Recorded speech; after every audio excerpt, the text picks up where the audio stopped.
पहला प्रश्न क्या पूछा जा रहा है, ध्यान दीजिएगा।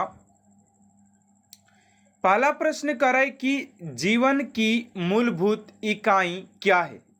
जीवन की मूलभूत इकाई क्या है। ऑप्शन नंबर ए में है कोशिका, बी में है अंग, सी में ऊतक और डी में नाभिक। तो इस क्वेश्चन का राइट आंसर हो जाएगा आप सभी का ऑप्शन नंबर ए यानी कि कोशिका हो जाएगा।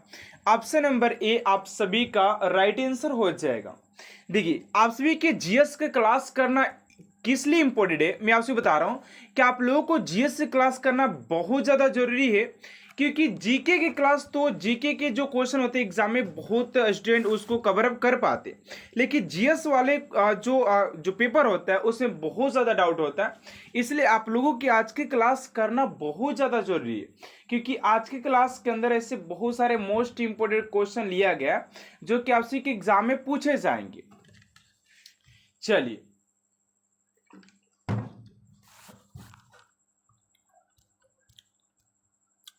अगले प्रश्न की ओर बात करते हैं। आप सभी का सेकेंड नंबर प्रश्न पूछा जा रहा है कि निम्नलिखित में से कौन सा कोशिकांग पादप कोशिका में पाया जाता है किंतु जंतु कोशिका में नहीं पाया जाता है। यहां पर आप सभी से पूछा जा रहा है कि निम्नलिखित में से कौन सा कोशिकांग पादप कोशिका में पाया जाता है किंतु जंतु कोशिका में नहीं पाया जाता है। तो इस क्वेश्चन का राइट आंसर हो जाएगा आप सभी का ऑप्शन नंबर ए यानी कि क्लोरो लास्ट हो जाएगा, प्लास्ट हो जाएगा। ऑप्शन नंबर ए आप सभी का राइट आंसर हो जाएगा। चलिए अगले प्रश्न की ओर बात करते हैं। आप सभी का थर्ड नंबर प्रश्न है कि कोशिका का जीवित अंश कोशिका का जीवित अंश जीव द्रव्य कहलाता है। यह किससे बना होता है। यह किससे बना होता है। तो राइट आंसर हो जाएगा आप सभी का ऑप्शन नंबर ए यानी कि कोशिका द्रव्य, केंद्र द्रव्य और अन्य कोशिका से बना होता है। तो ऑप्शन नंबर डी आप सभी का राइट आंसर हो जाएगा। चलिए अगले प्रश्न की ओर बात करते हैं। आप सभी का 4 नंबर प्रश्न है, कह रहा है कि 80% से अधिक कोशिका यानी कि सेल में पाया जाने वाला पदार्थ कौन सा है। 80% से अधिक कोशिका में पाया जाने वाला पदार्थ है प्रोटीन, चर्बी, खनिज या जल। तो 4 का राइट आंसर हो जाएगा ऑप्शन नंबर डी यानी कि जल हो जाएगा। ऑप्शन नंबर डी स्टूडेंट आप सभी का राइट आंसर हो जाएगा। चलिए अगले प्रश्न की ओर बात करते हैं। आप सभी का 5 नंबर प्रश्न है कि निम्नलिखित में से किन कोशिकाओं में नाभिक नहीं होता है। निम्नलिखित में से किस कोशिकाओं में नाभिक नहीं होता है। तो फटाफट 5 का राइट आंसर बताइएगा कि इस क्वेश्चन का राइट आंसर आप सभी का क्या हो जाएगा। ऑप्शन नंबर ए में है मूल रोम कोशिका, ऑप्शन नंबर बी में है लाल रक्त कोशिका, ऑप्शन नंबर सी में है प्लेटलेट, ऑप्शन नंबर डी में मोनोसाइट। तो इस क्वेश्चन का राइट आंसर हो जाएगा आप सभी का ऑप्शन नंबर हो जाएगा बी यानी कि लाल रक्त कोशिका। ऑप्शन नंबर बी आप सभी का राइट आंसर हो जाएगा क्वेश्चन नंबर 5 का। चलिए अगले प्रश्न की ओर बात करते हैं। आप सभी का 6 नंबर प्रश्न है कि निम्नलिखित में से कौन से कोशिकाओं के आत्मघाती बैग कहे जाते हैं। निम्न में से कौन से कोशिकाओं के आत्मघाती बैग कहे जाते हैं। तो 6 का राइट आंसर हो जाएगा आप सभी का ऑप्शन नंबर ए यानी कि लाइसोसोम्स। लाइसोसोम्स हो जाएगा ऑप्शन नंबर ए आप सभी का राइट आंसर हो जाएगा। चलिए अगले प्रश्न की ओर बात करते उससे पहले आप सभी से एक छोटा सा रिक्वेस्ट है कि अभी तक आप सभी चैनल को सब्सक्राइब नहीं किए तो प्लीज़ स्टूडेंट चैनल को सब्सक्राइब कर साथ साथ बेल आइकन को प्रेस कर दीजिएगा, ताकि ऐसा मोस्ट इंपोर्टेंट क्लास स्टूडेंट आप तक सबसे जल्द पहुंचते रहे। क्योंकि आप लोग और ऐसी बेहतरीन क्लास को करना चाहते तो आप लोग अगर चैनल को सब्सक्राइब कर लेते, बेल आइकन को प्रेस कर लेते, तो आपके पास वो सारे मोस्ट इंपोर्टेंट क्लास आप लोगों के फ़ोन में सबसे जल्द पहुंचने वाला। तो फटाफट अभी चैनल को सब्सक्राइब कर लीजिएगा और साथ में बेल आइकन को भी प्रेस कर दीजिएगा। चलिए 7 नंबर प्रश्न की ओर बात करते हैं। आप सभी का 7 नंबर प्रश्न क्या पूछा जा रहा है कि निम्नलिखित कोशिका अंगों में से कौन सा एक अर्ध पारागम्य है? अर्ध पारागम्य है। तो 7 का राइट आंसर हो जाएगा आप सभी का ऑप्शन नंबर ए, यानी कि कोशिका झिल्ली हो जाएगा। ऑप्शन नंबर ए आप सभी का राइट आंसर हो जाएगा कोशिका झिल्ली। चलिए अगले प्रश्न की ओर बात करते हैं। आप सभी का 8 नंबर प्रश्न है कि निम्नलिखित में से किसको कोशिका का पावर प्लांट भी कहा जाता है?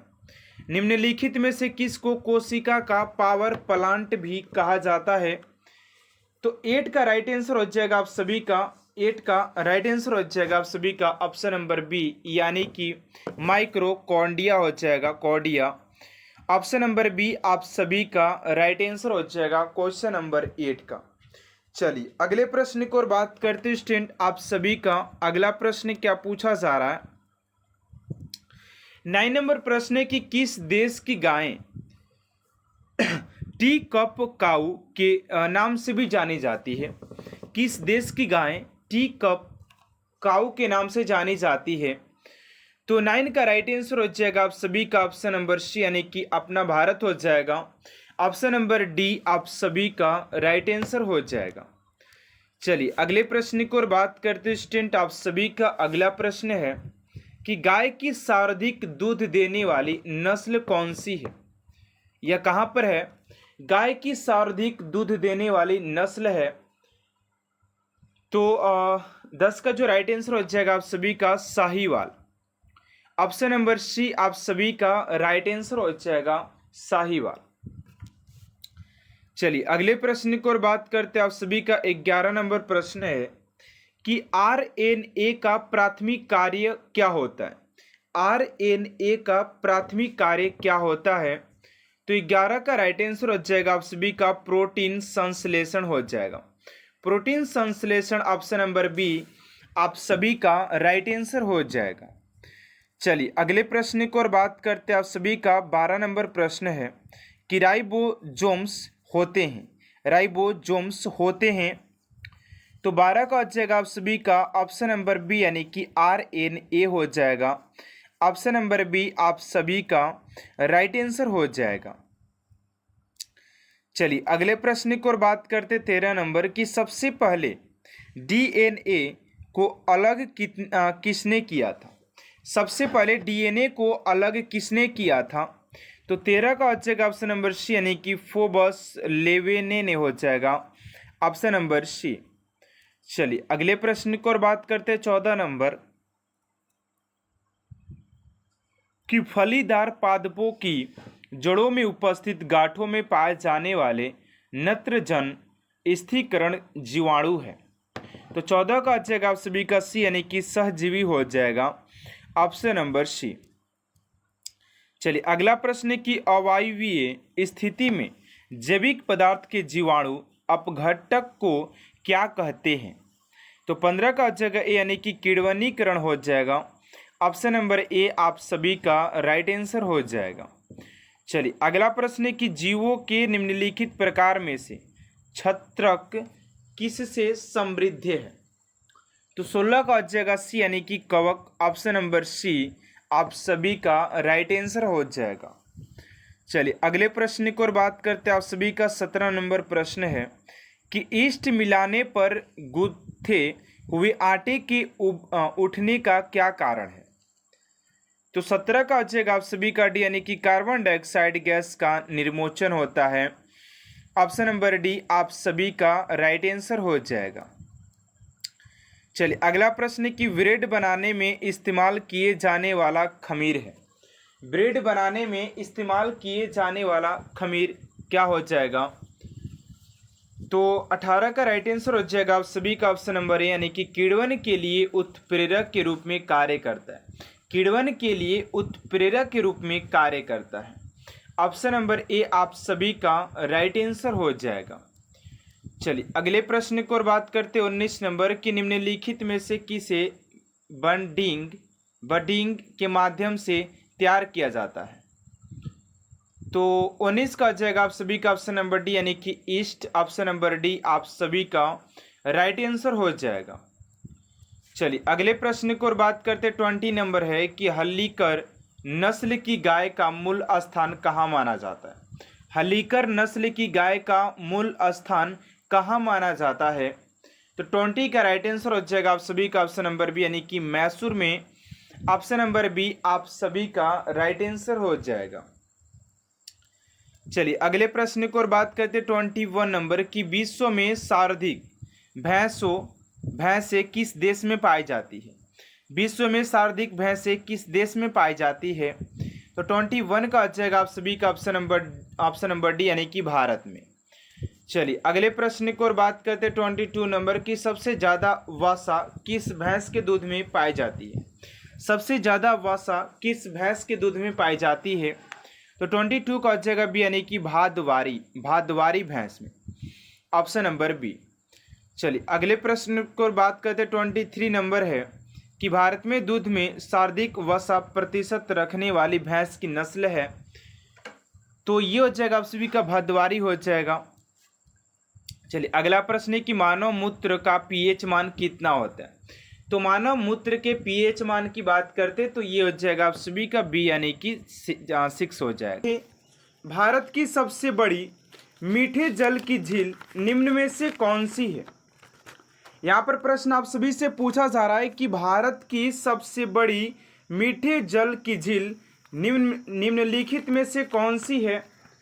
तो राइट आंसर हो जाएगा आप सभी का ऑप्शन नंबर ए यानी कि वुलर झील इज राइट आंसर हो जाएगा। चलिए अगले प्रश्न को और बात करते आप सभी का दूसरा नंबर प्रश्न है कि किसने पाटलिपुत्र को पोली प्रोथा कहा था। तो राइट आंसर हो जाएगा आप सभी का Megasthenes. Option number a student आप सभी का राइट आंसर हो जाएगा क्वेश्चन नंबर 2 का। चलिए अगले प्रश्न को और बात करते हैं आप सभी का तीसरा नंबर प्रश्न है। और आप लोग क्या करिएगा, अगर आप सभी को किसी भी प्रश्न का अगर आंसर पता होता है तो आप सभी डायरेक्ट कमेंट बॉक्स में लिखिएगा कि सर दूसरा नंबर प्रश्न का ये हो जाएगा, तीसरा नंबर प्रश्न का ऑप्शन नंबर ये हो जाएगा। इससे क्या होगा कि आप सभी के अंदर एक कॉन्फिडेंस आएगा कि आप सभी कितने क्वेश्चन को अटेंड कर पाते, टाइम मैनेजमेंट कर पाते हैं, जिससे क्या होगा कि आप सभी के एग्जाम में अच्छे स्कोर कर पाने के बहुत ज़्यादा चांसेस होते हैं। और लास्ट में आप सभी कमेंट बॉक्स में जरूर लिखिएगा कि आप सभी ने कितने क्वेश्चन को अटेंड कर पाते हैं, ठीक है ना। चलिए अगला प्रश्न है कि मंदिर निर्माण कला का जन्म सर्वप्रथम कब हुआ था। तो मंदिर निर्माण कला के जन्म सर्वप्रथम की बात किया जाए कब हुआ था, तो राइट आंसर हो जाएगा आप सभी का गुप्त काल में हुआ था। ऑप्शन नंबर बी स्टूडेंट आप सभी का राइट आंसर हो जाएगा गुप्त काल में आरंभ हुआ था। चलिए अगले प्रश्न को बात करते हैं आप सभी का। अगला प्रश्न पूछा जा रहा है 4 नंबर कि मोहिनी अट्टम नृत्य रूप का विकास निम्नलिखित में से किस राज्य में हुआ है। यहाँ पर आप सभी से प्रश्न पूछा जा रहा है कि मोहिनी अट्टम किस राज्य का एक लोक नृत्य है। और आप सभी के एग्जाम में लोक नृत्य से 1 से 2 प्रश्न 100% पूछे जाते हैं, तो ध्यान दीजिएगा आप सभी क्लास पर। तो राइट आंसर हो जाएगा आप सभी का ऑप्शन नंबर डी यानी कि केरल राज्य से संबंधित हो जाएगा। जैसे कि पूछ लिया जाएगा आप सभी से कुचिपुड़ी, तो आंध्र प्रदेश का हो जाएगा, गुजरात के गरबा हो जाएगा, ठीक है ना। तो ऐसे आप सभी से प्रश्न पूछे जाते हैं। चलिए अगले प्रश्न को बात करते हैं आप सभी का 5 नंबर प्रश्न है कि गंगा एवं ब्रह्मपुत्र की संयुक्त जलधारा किस नाम से जानी जाती है। तो फटाफट इसका आंसर आप सभी कमेंट बॉक्स में डालिए, ठीक है ना।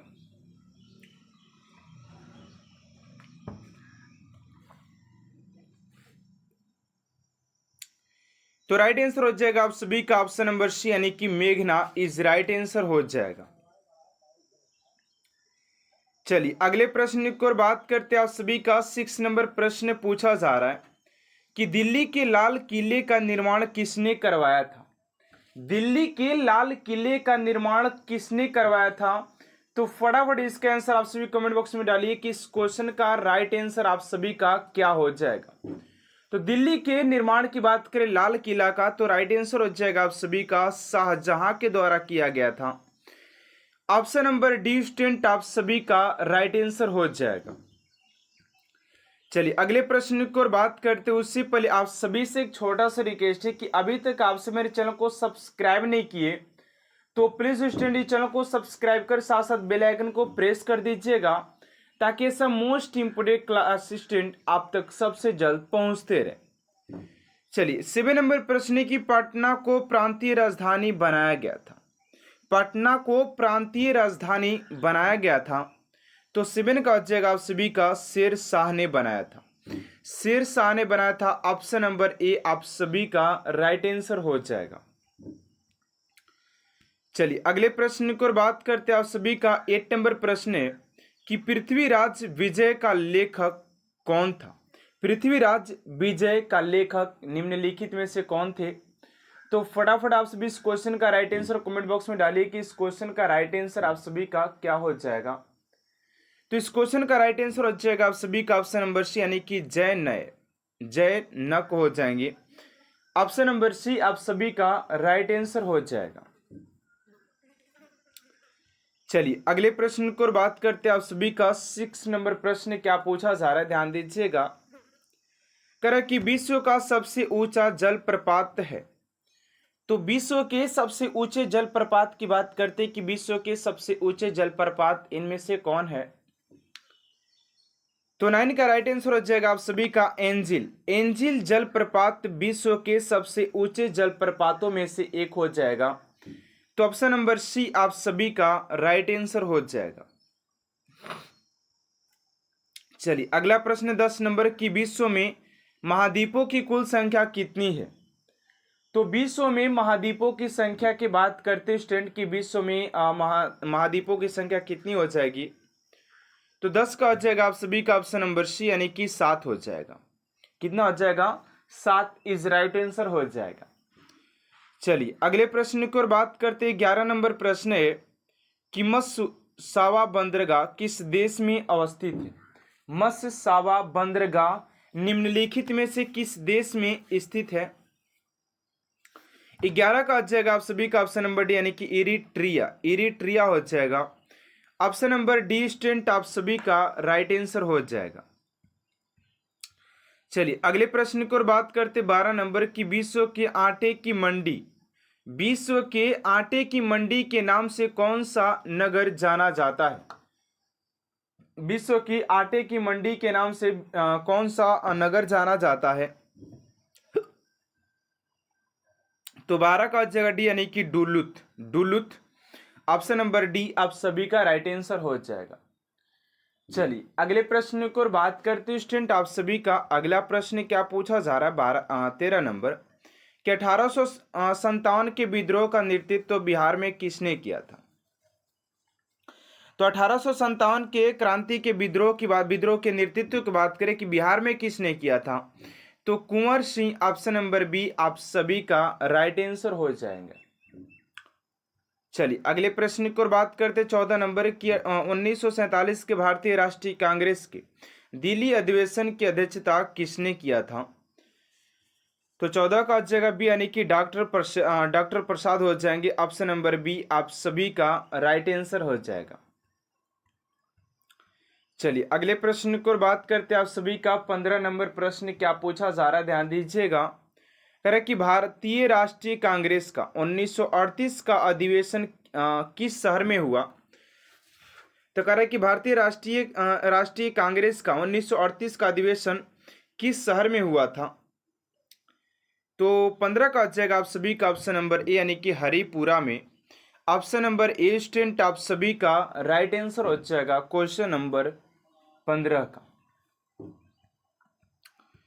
चलिए अगला प्रश्न है कि जोग जलप्रपात किस नदी पर स्थित है।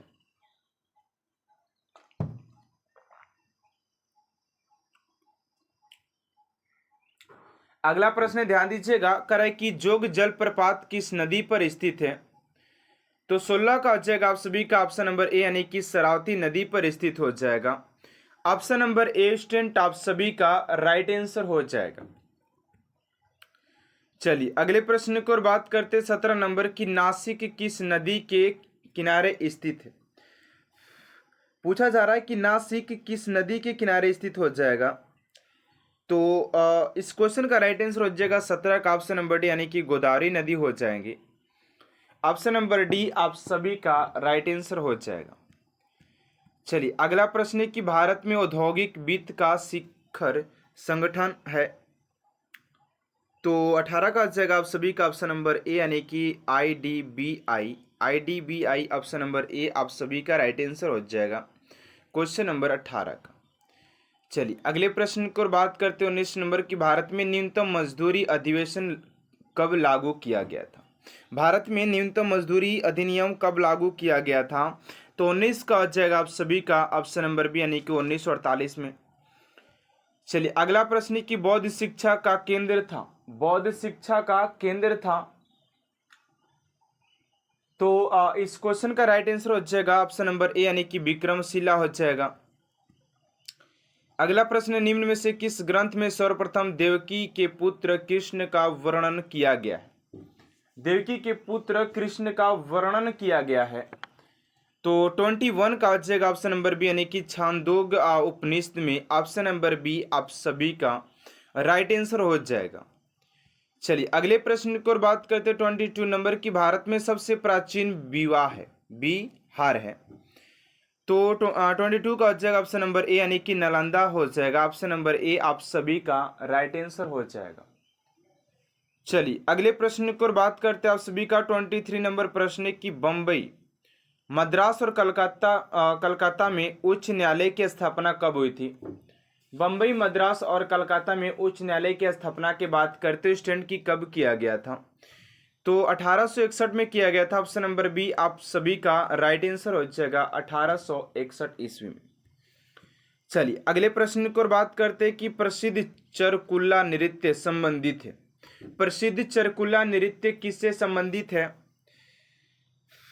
तो राइट आंसर हो जाएगा 24 का ऑप्शन नंबर सी यानी कि ब्रजभूमि से।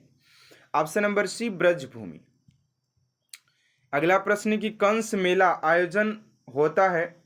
तो कंस मेला की बात करते तो ये आपसी के मथुरा में होता है। चलिए अगला प्रश्न है कि ब्लैक पर्ल किस खेल से संबंधित है। तो ब्लैक पर्ल की बात करते तो ये संबंधित हो जाता आप सभी का स्नूकर से, आप सभी के फुटबॉल से संबंधित हो जाएगा। फुटबॉल आप सभी का राइट आंसर हो जाएगा क्वेश्चन नंबर 26 का। चलिए अगले प्रश्न की ओर बात करते हैं 27 नंबर प्रश्न क्या पूछा जा रहा है, ध्यान दीजिएगा। चलिए अगले प्रश्न की ओर बात करते हैं आप सभी का 27 नंबर प्रश्न पूछा जा रहा है कि ग्रीन पार्क स्टेडियम कहां पर स्थित है। तो इस क्वेश्चन का राइट आंसर हो जाएगा आप सभी का ऑप्शन नंबर बी यानी कि कानपुर में हो जाएगा। अगला प्रश्न आप सभी का कि सिंधु घाटी की सभ्यता निम्नलिखित में से किस सभ्यता के समकालीन नहीं थी। तो ग्रीक की सभ्यता हो जाएगा। अगला प्रश्न, सिंधु घाटी सभ्यता के लोगों का मुख्य व्यवसाय आप सभी के व्यापार हो जाएगा। क्लास के बाहर आप सभी को एक भी ऐसा प्रश्न नहीं होगा जो कि आप सभी की इस क्लास के बाहर पूछे जाएंगे, क्योंकि ये क्लास काफी इंपोर्टेंट होने वाला है। तो चलिए अगले प्रश्न की ओर बात करते हैं आप सभी का। अगला प्रश्न क्या है, किस नाम से जहांगीर ने सिक्के जारी करवाए थे। तो निसार हो जाएगा। अगला प्रश्न है, किसके नेतृत्व में पहली बार मुगल दरबार में अंग्रेज आए। किसके नेतृत्व में पहली बार मुगल दरबार में अंग्रेज आए थे। तो मिशन कैप्टन हॉकिंस हो जाएगा। मिशन कैप्टन हॉकिंस आप सभी का राइट आंसर हो जाएगा। चलिए अगले प्रश्न की ओर बात करते हैं। कह रहे कि मुगल काल में किस अंग्रेज के नेतृत्व ने व्यापारिक अनुमति प्राप्त करने में सफल पाई। तो सर थॉमस रो आप सभी का राइट आंसर हो जाएगा। चलिए अगले प्रश्न की ओर बात करते स्टूडेंट आप सभी का। अगला प्रश्न क्या पूछा गया, ध्यान दीजिएगा। अगला प्रश्न कि भारत में अंग्रेज ने पहला कारोबार केंद्र कब और कहां स्थापित किया। भारत में अंग्रेजों ने पहला कारोबार केंद्र कब और कहां स्थापित किया। तो 1613 सूरत में स्थापित किया था। ठीक है ना। चलिए अगले प्रश्न को बात करते कि वायु पुराण से हमें किस वंश के बारे में पता चलता है। तो वायु पुराण की बात करते हैं स्टूडेंट की किस वंश का पता चलता है? तो गुप्त वंश आप सभी का राइट आंसर हो जाएगा क्वेश्चन नंबर 204 का। चलिए अगले प्रश्न को बात करते हैं, किस वेद में जादू टोना तंत्र मंत्र तथा वशीकरण का उल्लेख मिलता है? ये किस वेद में दिया गया है? तो राइट आंसर हो जाएगा आप सभी का ऋग्वेद में इसका उल्लेख किया गया है। तो ऋग्वेद आप सभी का राइट आंसर हो जाएगा। चलिए अगले प्रश्न को बात करते हैं स्टूडेंट, उससे पहले आप सभी से एक छोटा सा रिक्वेस्ट है कि अभी तक आप सभी चैनल को सब्सक्राइब नहीं किए तो प्लीज स्टूडेंट चैनल को सब्सक्राइब कर साथ साथ बेल आइकन को प्रेस कर दीजिएगा ताकि ऐसा मोस्ट इम्पोर्टेंट क्लास स्टूडेंट आप तक सबसे जल्द पहुंचते रहे। चलिए अगले प्रश्न को बात करते हैं, करें कि हीनयान का प्रमुख ग्रंथ कौन सा है? हीनयान का प्रमुख ग्रंथ कौन सा है? तो कथा वस्तु आप सभी का राइट आंसर हो जाएगा क्वेश्चन नंबर 206 का। चलिए अगले प्रश्न की ओर बात करते हैं कि जैन साहित्य को क्या कहा जाता है? तो जैन साहित्य की बात करते हैं कि जैन साहित्य को क्या कहते हैं? तो आगम आप सभी का राइट आंसर हो जाएगा। अगला प्रश्न है कि जैन धर्म के प्रारंभिक इतिहास के बारे में किससे जानकारी मिलती है? जैन धर्म के प्रारंभिक इतिहास के बारे में किससे जानकारी मिलती है? तो कल्प सूत्र आप सभी का राइट आंसर हो जाएगा क्वेश्चन नंबर 208 का। चलिए अगले प्रश्न की बात करते 209 नंबर प्रश्न आप सभी से पूछा जा रहा है, करें कि महावीर के जीवन कृति की जानकारी किस ग्रंथ में मिलता है? महावीर के जीवन कृतियों की जानकारी किस ग्रंथ में मिलता है? तो भगवती सूत्र आप सभी का राइट आंसर हो जाएगा। अगला प्रश्न है कि अर्थशास्त्र नामक पुस्तक के लेखक कौन है? तो अर्थशास्त्र नामक पुस्तक के लेखक की बात करते हैं तो चाणक्य आप सभी का राइट आंसर हो जाएगा। अगला प्रश्न, चाणक्य को अन्य किस नाम से भी जाना जाता था? तो कौटिल्य तथा विष्णुगुप्त इसका नाम हो जाएगा।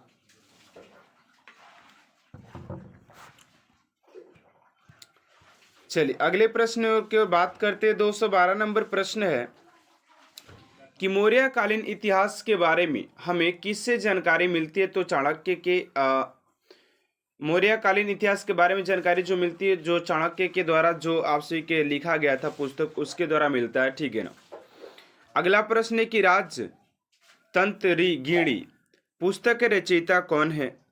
तो कल्हण आप सभी का राइट आंसर हो जाएगा क्वेश्चन नंबर 213 का। अगला प्रश्न है कि राजतगिणी से हमें किसके इतिहास के बारे में पता चलता है?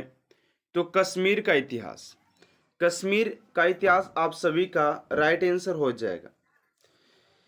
चलिए अगले प्रश्न को बात करते स्टूडेंट आप सभी का 215 नंबर प्रश्न क्या पूछा गया, ध्यान दीजिएगा। क्या करें कि अरबों की संधि सिंध विजय से संबंधित पुस्तक चचनामा के लेखक कौन है? चचनामा पुस्तक के लेखक कौन हो जाएंगे? तो इस क्वेश्चन का राइट आंसर हो जाएगा स्टूडेंट आप सभी का अली अहमद हो जाएगा। अली अहमद आप सभी का राइट आंसर हो जाएगा।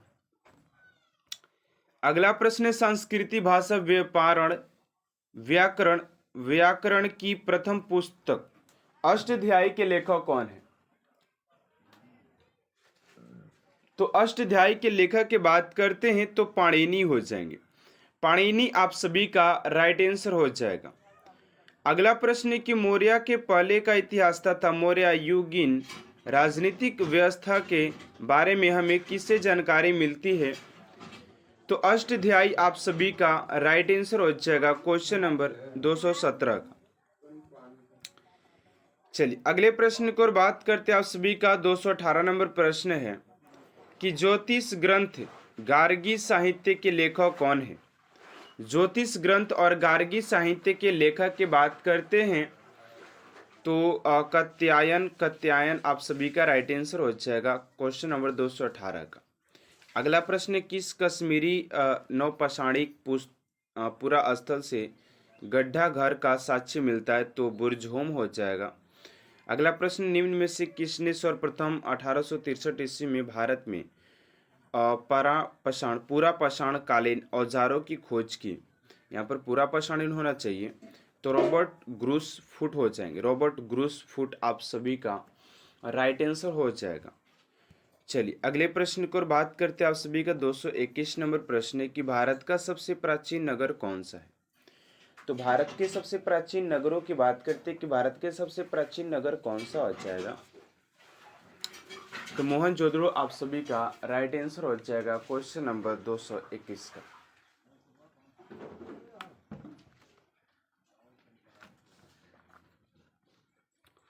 अगला प्रश्न है कि सिंधी भाषा में मोहनजोदड़ो को क्या कहा जाता है? तो सिंधी भाषा में मोहनजोदड़ो की बात करते हैं या मोहनजोदड़ो के दूसरे नाम की बात करते हैं तो आपसी की मृतकों का टीला हो जाएगा।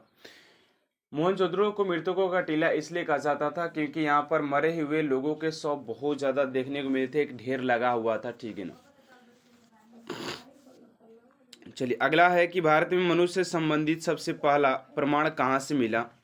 तो नर्मदा घाटी मिला, ठीक है ना। चलिए अगला प्रश्न, सिंधु सभ्यता का काल क्या था? तो सिंधु सभ्यता काल की बात करते तो 2400 ईसा पूर्व से 1700 ईसा पूर्व, यहाँ पर 2500 ईसा पूर्व होना चाहिए, ठीक है ना। अगला प्रश्न है कि सिंधु सभ्यता के काल का निर्धारण किस विश्लेषण पद्धति के द्वारा किया गया है? सिंधु सभ्यता काल का निर्धारण किस विश्लेषण पद्धति द्वारा किया गया है? तो रेडियो कार्बन सी के द्वारा किया गया है। अगला कि हड़प्पा की खोज किसने की थी? तो हड़प्पा की खोज की बात करें तो राय बहादुर दयाराम साहनी ने 1921 ईस्वी में किया गया था। चलिए अगले प्रश्न की ओर बात करते हैं। 27 नंबर प्रश्न 227 की सिंधु सभ्यता का प्रमुख बंदरगाह कौन सा है? तो सिंधु सभ्यता के प्रमुख बंदरगाहों की बात करते हैं स्टूडेंट की सिंधु सभ्यता के प्रमुख बंदरगाह कौन सा हो जाएगा? तो लोथल हो जाएगा जो कि गुजरात में है। लोथल आप सभी का राइट आंसर हो जाएगा। चलिए अगले प्रश्न की ओर बात करते हैं। आप सभी का अगला प्रश्न क्या पूछा जा रहा है? क्वेश्चन नंबर 228 का ध्यान दीजिएगा। करें कि सिंधु घाटी सभ्यता का स्थल कालीबंगन किस राज्य में है? सिंधु सभ्यता का स्थल कालीबंगन किस राज्य में स्थित है? तो राइट आंसर हो जाएगा आप सभी का राजस्थान। चलिए अगले प्रश्न की ओर बात करते 229 नंबर प्रश्न पूछा जा रहा है कि सिंधु घाटी सभ्यता का सबसे बड़ा स्नानागार कहाँ मिला था? तो सिंधु घाटी सभ्यता के सबसे बड़े स्नानागार की बात करते तो ये प्राप्त हुआ था आप सभी की मोहनजोदड़ो से। और मोहनजोदड़ो की बात करते तो आप सभी के राखलदास बनर्जी जी के द्वारा खोज किया गया है। और यहाँ पर आप सभी के सबसे बड़ा अनागार स्नानागार, ठीक है ना, चलिए मिला था वहां से। चलिए अगला प्रश्न है कि आपसे के सिंधु घाटी सभ्यता में अग्निकुंड कहाँ से प्राप्त हुए? तो अग्निकुंड की बात करते तो लोथल एवं कालीबंगन से प्राप्त हुए थे। अगला प्रश्न है सिंधु घाटी सभ्यता में नर्तकी की एक कांस्य मूर्ति कहाँ से मिली? तो जो नर्तकी की एक मूर्ति मिला था वो भी मोहनजोदड़ो से ही प्राप्त हुआ था, ठीक है ना।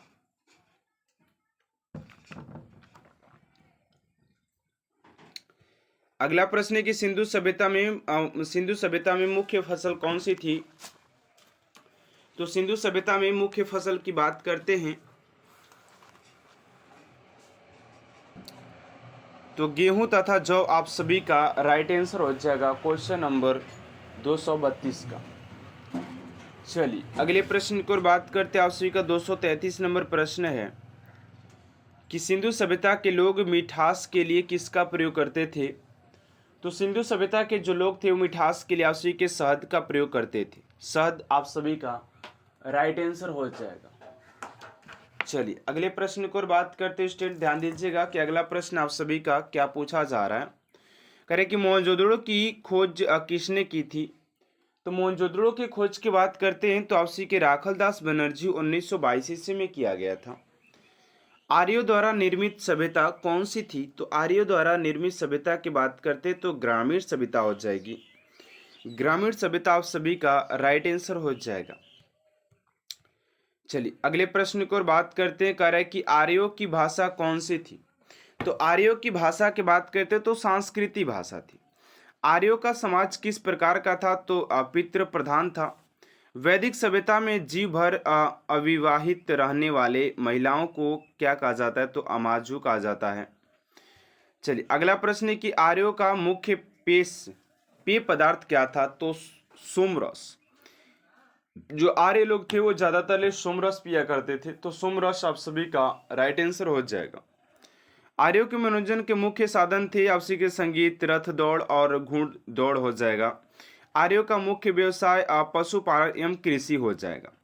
ठीक है ना। अगला प्रश्न कि 16 महाजनपदों के बारे में किस बौद्ध ग्रंथ में जानकारी मिलती है? तो अंगुत्तर निकाय से। मगध जनपद की राजधानी राजगिरी। गंधार जनपद राजधानी कहाँ पर जी? तक्षशिला। चलिए अगला प्रश्न आपसे का जैन धर्म के संस्थापक एवं प्रथम तीर्थकर थे ऋषभदेव। जैन धर्म के 24वें एवं अंतिम तीर्थकर महावीर हो जाएंगे। महावीर का जन्म 540 ईसा पूर्व में कहाँ हुआ था? तो आपसी के कुंडग्राम, वर्तमान में वैशाली हो जाएगा। अगला प्रश्न महावीर का बचपन का नाम वर्धमान हो जाएगा। महावीर का प्रथम अनुयायी जामिल, जो बाद में चलकर महावीर के दामाद बना ना। अगला प्रश्न कि महावीर के अनुयायियों को क्या कहा जाता है? तो निग्रंथ कहा जाता था। महावीर के अनुयायियों की बात करें तो इन्हें निग्रंथ कहा जाता था। चलिए अगला प्रश्न की प्रथम जैन संगति हुई थी तो पाटलिपुत्र 300 ईसा पूर्व। समर्थक दर्शन, सम्यक ज्ञान और सम्यक आचरण किस धर्म के त्रिरत्न हैं? तो जैन धर्म आप सभी का राइट आंसर हो जाएगा। अगला प्रश्न प्रथम बौद्ध संगति कब हुई? तो प्रथम बौद्ध संगति की बात करते हैं तो आपसी के 483 ईसा पूर्व राजगिरी में हुई थी। अगला प्रश्न प्रथम बौद्ध संगति की अध्यक्षता किसने किया? तो महाकश्यप ने। द्वितीय बौद्ध संगति कहाँ पर हुई थी? तो वैशाली में। द्वितीय बौद्ध संगति किसके शासनकाल में? कालाशोक के शासनकाल में हुआ था। अगला प्रश्न द्वितीय बौद्ध संगति की अध्यक्षता सबाकामी। अगला प्रश्न कनिष्क के शासनकाल में कुंडल वन में कौन सी बौद्ध संगति हुई थी? तो चतुर्थ बौद्ध संगति प्रथम ईसवी शताब्दी में हुई थी। ठीक है ना। अगला प्रश्न नंद वंश का अंतिम शासक धनानंद हो जाएगा। मौर्य वंश की स्थापना आपसी के चंद्रगुप्त मौर्य के द्वारा किया गया था। चंद्रगुप्त मौर्य किस धर्म का अनुयायी था? तो जैन धर्म का हो जाएगा। चंद्रगुप्त मौर्य का विवाह किसकी पुत्री कार्नवेलिया से हुआ था? तो सेल्यूकस निकेटर। ठीक है। चलिए अगला प्रश्न आप सभी का कि चंद्रगुप्त मौर्य के बाद मगध साम्राज्य का राजा बना। तो चंद्रगुप्त मौर्य के बाद मगध साम्राज्य के राजा की बात करते किसने राजा वाला पद संभाला था? तो वो था आप सभी के बिंदुसार हो जाएगा। अमित घात के नाम से जाना जाने वाला बिंदुसार। बिंदुसार के बाद मगध साम्राज्य के राजगद्दी पर बैठा अशोक। बिंदुसार के जाने के बाद किसने बैठा? तो अशोक बैठा। अशोक के बौद्ध धर्म के प्रचार के लिए अपने पुत्र महेंद्र एवं पुत्री संघमित्रा को कहाँ भेजा? तो श्रीलंका भेजा था प्रचार के लिए।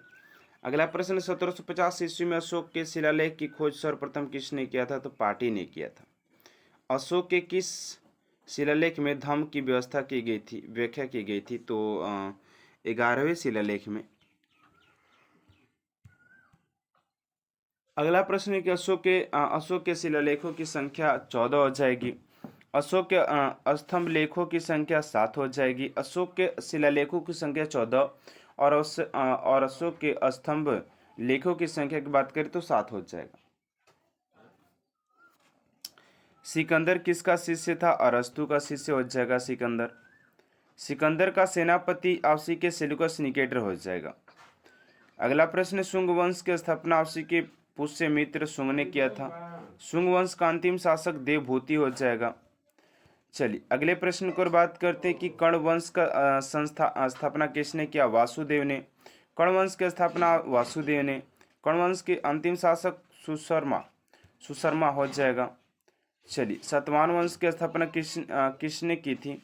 तो सतवाहन वंश की स्थापना 230 से 60 ईसा पूर्व के बीच राजा सिमुक ने की थी। सातवाहन वंश के सिमुक सतकड़ी प्रथम, गौतमी पुत्र सतकड़ी, वशिष्ठी पुत्र पुलुवामी, यज्ञसी सातकर्णी प्रमुख राजा थे। प्रतिष्ठान सातवाहन वंश की राजधानी रही। यह महाराष्ट्र के औरंगजेब जिले में है। गुप्त वंश का संस्थापक श्री गुप्त हो जाएंगे। गुप्त वंश का सम्राट, प्रथम सम्राट चंद्रगुप्त प्रथम। गुप्त वंश की शुरुआत चंद्रगुप्त प्रथम ने। हीनयान तथा महायान किस धर्म के दो भाग है? तो बौद्ध धर्म के दो भाग हो जाएंगे। अगला प्रश्न, चंद्रगुप्त प्रथम के बाद गुप्त वंश का शासक समुद्रगुप्त बना था। किस शासक को भारत का नेपोलियन कहा जाता है? तो समुद्रगुप्त को। हरिशेन किसके दरबार में कवि थे? तो समुद्रगुप्त। चलिए अगला प्रश्न, कनिष्क किस वंश का अंतिम शासक है? कुषाण वंश के। गंधार शैली या मथुरा शैली का विकास किसके शासनकाल में हुआ? तो कनिष्क के शासनकाल में। किसे भारत का आइंस्टीन कहा जाता है? तो नागार्जुन को कहा जाता है। माध्यमिक सूत्र की रचना किसने किया था? नागार्जुन। नालंदा विश्वविद्यालय की स्थापना किसने किया? कुमारगुप्त ने। गुप्त वंश का अंतिम शासक विष्णुगुप्त हो जाएगा। अगला प्रश्न, क्रांतिकारी युगांतर दल के नेता थे जतीन्द्र नाथ मुखर्जी। दिल्ली में सम्राट बहादुर शाह द्वितीय की सेना का सेना नायक कौन था? तो बख्त खां था। ब्रिटिश नीतियों के विरुद्ध सर्वप्रथम विरोध करने वाला प्रथम जनजाति समूह कौन सा था? तो खासी हो जाएगा। अगला प्रश्न, किस नेता को भारत का बिस्मार्क कहा जाता है? तो सरदार वल्लभ भाई पटेल हो जाएंगे। अगला प्रश्न, सुरमा घाटी का किसान आंदोलन किस प्रदेश से संबंध रखता था? तो असम से। महात्मा गांधी ने किस आंदोलन के दौरान भूख हड़ताल को सर्वप्रथम सत्याग्रह के रूप में प्रयोग किया? तो अहमदाबाद आंदोलन के दौरान। अगला प्रश्न, अंग्रेज द्वारा किसी प्रांत के गवर्नर बनाए जाने वाले प्रथम भारतीय थे? तो सत्येंद्र प्रसाद सिन्हा हो जाएंगे। अगला प्रश्न, स्वामी विवेकानंद ने शेरनी, रविंद्रनाथ टैगोर ने लोकमाता तथा अरविंद घोष ने अग्निशिखा का प्रयोग किसके लिए किया था? तो मार्गरेट नोबेल के लिए किया था। अगला प्रश्न, किस वायसराय के शासनकाल में पहली फैक्ट्री अधिनियम पारित किया गया? तो लॉर्ड रिपन हो जाएगा।